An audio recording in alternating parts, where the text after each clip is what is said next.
సిద్దిపేటలో రేషన్ బియ్యం mafia రెచ్చిపోతోంది. Cinema స్టైల్లో కొరియర్ కంటైనర్లో అక్రమంగా రేషన్ బియ్యం రవాణా చేస్తున్నారు. దుబ్బాక మరికుండ వద్ద డివైడర్ని ఢీకొట్టి కొరియర్ వాహనం బోల్తా కొట్టింది.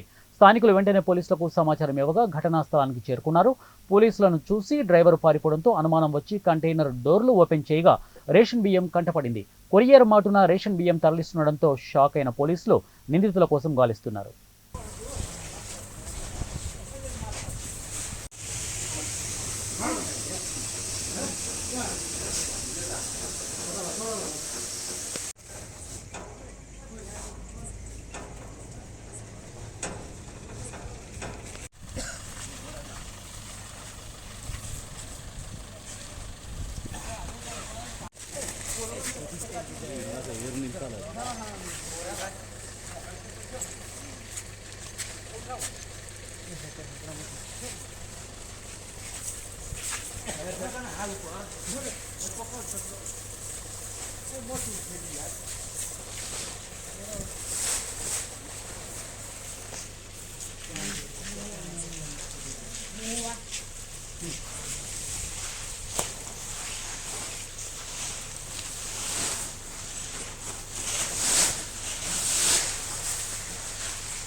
నేను ఉంటే బండ్లు ఉంటాయి కదా, ఏమైనా అబ్జర్వ్ చేస్తాను, అది మనకు తెలుస్తుంది.